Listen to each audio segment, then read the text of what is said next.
Right, Goku got a change to his 5LLL. That's the normal one. Now, if you hold forwards after the 5LL, so it's 5L, 5L, and then forwards L, you now get this. Goku is now +2 point blank. If you do it normally, you see there's some separation between the two. Right, there's pushback, but now there's no pushback, and he is plus. This adds to Goku's conditioning, because if you do it normally, right, it's a true string, but if you do this, Vegeta can easily hit you out of it. However, if you somehow manage to connect this, you get a free super dash. Super dash now gels on block, but it doesn't with this.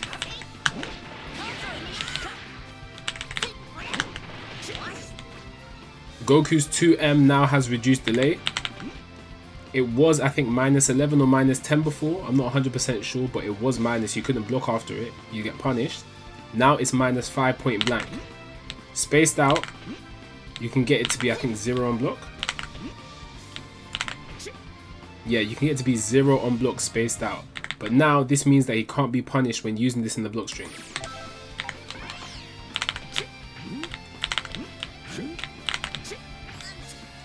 Goku's 5H, they also sped up the attack startup. So this was, I think, 14 frames -8. Now it's 12 frames -5. So you can block after this as well. They've also reduced the delay for this.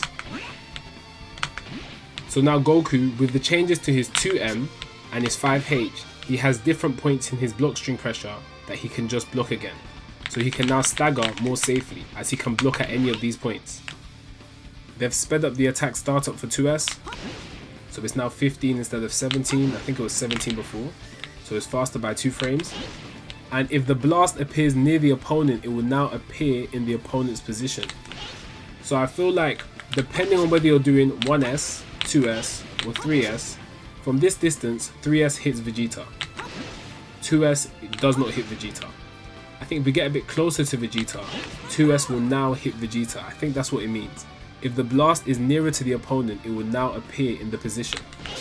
So before, maybe around here, 2S might have whiffed. Maybe around here, 2S might not have hit Vegeta from here. But now it will if it's nearer to the opponent. My favourite change of the patch for Goku is his heavy elbow. The medium and heavy versions, they've increased the block stun, shortened the knockback, and lengthened the invincibility. You can see he is +2 here. And he's also +2 of this one. The light one is still -5, but now with this, you can condition your opponent much better. It's easier for you to do things like this and then just grab them, as they're going to respect you. This automatically makes his command grab more of a threat, as now they're really not going to know what's going to happen next. Are you going to take your turn back? All of this is now safe, right? So he has safer pressure, and now he has a plus on block situation. If the sideways version of Goku's Kamehameha is performed, he can now do a super dash afterwards. Now this will obviously have a change to his combo routes, but with things like pressure in the corner, coupled with this change, he can now do things like this. And you can see, because he's now plus, he's +4 in this situation. So this is very good for Goku's pressure and conditioning. You can now perform Goku's ×3 Kamehameha even if there's no allies present by pressing down and the input. You can also super dash after it hits.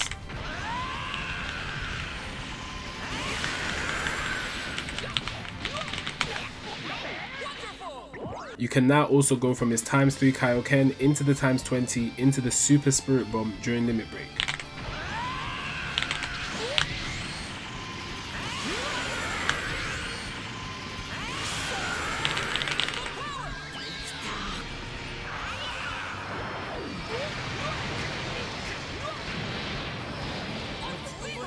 And lastly, with Goku's C assist, they've increased the opponent's hit stop when the attack is guarded. So I think he gets more frame advantage on block with this. Last time I checked, it was around +33. And now he's +42. All in all, base Goku got a lot of good quality of life changes. The fact that this is now plus is arguably my favourite change of his. It just adds to his pressure game. His normals, his 2M and 5H are now safe, so he can reset pressure at any of these points and still be able to block without fear of being punished. And the fact that his Kaioken ×3 Kamehameha can now be cancelled into the times 20, and the Super Spirit Bomb and Limit Break means he's even more potent as an anchor than he was before. As always, please like and subscribe, and I'll catch you in the next one.